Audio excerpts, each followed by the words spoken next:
قوم کی بیٹی ڈاکٹر عافیہ صدیقی کا معاملہ زمانے بھر سے پاکستان کے دامن پر گندہ ترین سیاہ ترین داغ ہے۔ آپ کی بیٹی آپ کی قوم کی عزت، تقدس اغیار کے شکنجے میں ہے، قید ہے۔ وہاں اس کے ساتھ جسمانی، ذہنی ٹارچر، زیادتی کے واقعات اور بے شمار چیزیں منظر عام پر آتی رہی ہیں۔ ہم نے خود اس بیٹی کو بیچ کھایا اور اس کے بعد جو ہے وہ پہلے اس کا سراغ نہیں ملا۔ جب اس کی خبریں اٹھ کر سامنے آئیں تو اس کے بعد اس کی رہائی کے لیے باتیں ہونا شروع ہوئیں، لیکن آج اسے ہزاروں دن امریکہ کی قید میں ہو گئے۔ امریکہ کی جانب سے اسے 86 سال قید کی سزا سنائی گئی۔ ڈاکٹر عافیہ صدیقی کے اوپر یہ الزام لگایا گیا کہ اس نے ایک امریکی فوجی سے بندوق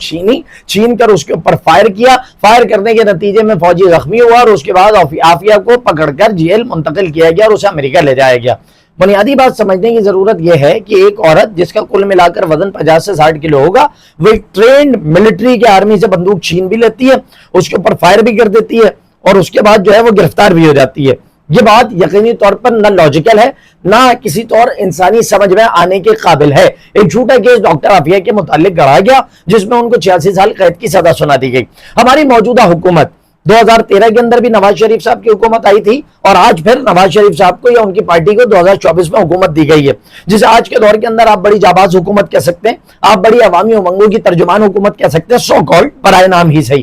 اس موقع کے اوپر ہماری حکومت کے ایک اہم ذمہ دار اسحاق ڈار صاحب امریکہ جاتے ہیں۔ امریکہ وہ مقام ہے کہ جس نے آپ کی بیٹی کو ناجائز قید کر کے رکھا ہے، پابند سلاسل رکھا ہے اور اس کے اوپر ظلم و بربریت کے ایسے طوفان توڑے ہیں کہ وہ زمانے بھر اپنے گھر والوں سے ملنا تو دور کی بات تک نہیں کر سکی۔ اس کے گھر والے اس کی اور وہ اپنے گھر والوں کی آواز تک سننے کے قابل نہیں تھے۔ اسحاق ڈار صاحب وہاں جاتے ہیں اور امریکہ کے اندر انہیں ڈاکٹر عافیہ کے متعلق بات کرنے کا موقع ملتا ہے۔ یہ وہ موقع ہے کہ جب آپ امریکہ کی آنکھوں میں آنکھیں ڈال کر کھڑے ہونے کی ہمت نہیں کر پاتے، آپ ڈرپوک ہیں، آپ بزدل ہیں، آپ کو خوف ہے، آپ امریکہ کے آگے کھڑے ہونے کی جرت نہیں کرتے، لیکن اس موقع کے اوپر آپ دو بول عافیہ کے حق میں بول سکتے تھے۔ لیکن اسحاق ڈار صاحب نے وہی کیا جو ہمارے حکمران جماعتیں اور اس ملک کے حکمران برسا برس سے کرتے ہیں، اور وہ ہے امریکہ کی محبت کا حق ادا کرنا، امریکہ کی محبت کا قرض ادا کرنا۔ اور اسحاق ڈار صاحب نے اس موقع کے اوپر ڈاکٹر عافیہ کے حق میں تو بولنے کے بجائے ان کی پوری سزا کو جو ہے وہ بڑا جسٹیفائی کیا۔ اسحاق ڈار صاحب نے کہا کہ ان کی جو سزا ہے وہ ڈیو پروسیس کے تحت ہے،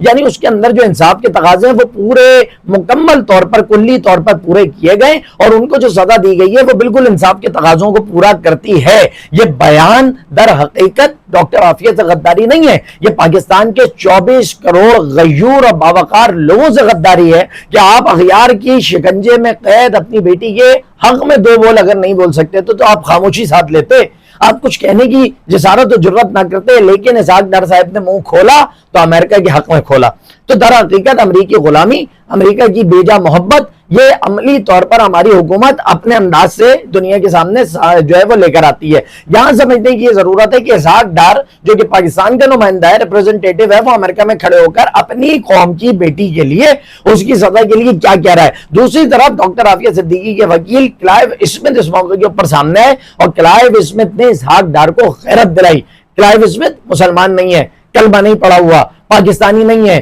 وہ اسلام کو نہیں جانتا، وہ اسلام کے کلچر سے واقف نہیں ہے، لیکن وہ ایک مظلوم عورت کے لیے اس حد تک تو کھڑا ہوا ہے کہ اس نے اسحاق ڈار کے بیان کو جرم قرار دیا۔ اس نے کہے تو ایڈیٹس یہ بیان دیتے ہیں، جس قسم کا بیان اسحاق ڈار دے کے گئے، انہوں نے اسحاق ڈار کے بیان کو دلیل کی بنیاد پر رد کیا کہ اسحاق ڈار نے کہا کہ یہ ساری سزا ڈیو پروسیس کے تحت ہوئی ہے، جبکہ کوئی ڈیو پروسیس نہیں ہے، کوئی انصاف کے تقاضے پورے نہیں ہوئے، من گھڑت ایک طرفہ کیس بنایا گیا۔ اور اس کیس کے اندر کلائیو اسمتھ جو کہ ڈاکٹر عافیہ کے وکیل ہیں، انہوں نے سامنے آ کر یہ بات کہی کہ اس کیس کے اندر جب اس کی پیروی کی گئی، یہ جب اس کی سنوائی ہوئی تو اس موقع کے اوپر کوئی ایک گواہ بھی پیش نہیں کیا گیا۔ جو وکیل ڈاکٹر عافیہ کو دیا گیا اس وکیل کی جانب سے بھی ڈاکٹر عافیہ کا مقدمہ پوری قوت کے ساتھ لڑا ہی نہیں گیا، جو کہ کمزور پہلو تھے اس کے اوپر بات نہیں کی گئی، اور اس کے نتیجے میں عافیہ کو ایک جھوٹے کیس کے اندر ایک جھوٹی کاروائی کر کے انہیں یہ ساری 86 سال کی سزا سنائی گئی۔ اور آج پاکستان کا ایک بڑا عہدیدار آ کر، پاکستان کا ایک بڑا نمائندہ آ کر کے کہتا ہے کہ یہ سزا جو ہے وہ درست ہوئی ہے، تو وہ ایڈیٹ ہے جس نے اس قسم کی بات کی ہے۔ جبکہ اس سارے معاملے کو لے کر ہم مسلم لیگ نون کی حکومت کے مجموعی رویے پر بات کریں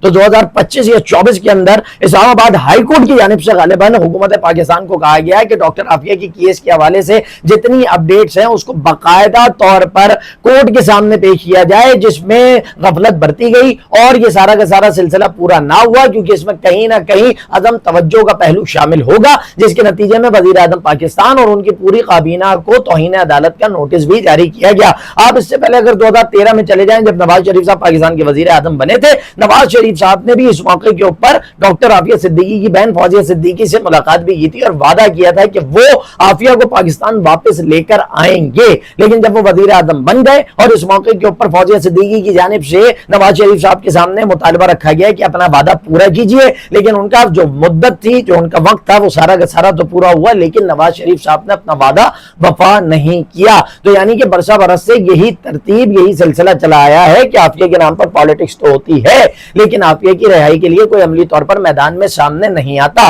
اس معاملے کو لے کر اس وقت پی ٹی آئی کے بھی کچھ دوست بڑے کھل کر نون لیگ کی حکومت کو نشانہ بنانے کی کوشش کر رہے ہیں اور تنقید کر رہے ہیں، لیکن اگر پی ٹی آئی اپنے دامن میں اور اپنے گریبان پر جھانکنے کی کوشش کرے تو اس کا گریبان بھی ہمیں صاف نظر نہیں آتا۔ یہی پی ٹی آئی تھی، اس کے وزیر اعظم عمران خان صاحب تھے جن کے پاس یہ موقع تھا کہ وہ امریکہ کو خط لکھ کر ڈاکٹر عافیہ کی رہائی کے اسباب میں جو ہے وہ اضافہ کر سکتے تھے، معاملات کو بہتر کر سکتے تھے۔ عمران خان صاحب کے پاس وقت تھا جب امریکی فوج کا انخلا افغانستان سے ہو رہا تھا تو اس موقع کے اوپر وہ عافیہ کے مقدمے کو اٹھا کر قوم کی بیٹی کو واپس لا سکتے تھے، لیکن عمران خان صاحب نے ایسا کوئی قدم ڈاکٹر عافیہ کے متعلق نہیں اٹھایا۔ ایک خط لکھنا تھا، انہوں نے وہ خط تک نہیں لکھا تھا۔ دوسری جانب اس سارے معاملے کے اندر صرف ایک کردار سامنے آتا ہے جو کہ سینیٹر مشتاق احمد خان کا ہے۔ پاکستان کی حکومتیں جو کام نہیں کر سکی، وزرائے اعظم، صدور پاکستان، وزرائے اعلیٰ ہو، کتنے ہی بڑے بڑے سربراہان ہوں، کتنے بڑے بڑے ذمہ داران اور عہدیداران اور بڑی بڑی نشستوں پر بیٹھے ہوئے لوگ ہوں، یہ سارے لوگ جو کام نہ کر سکے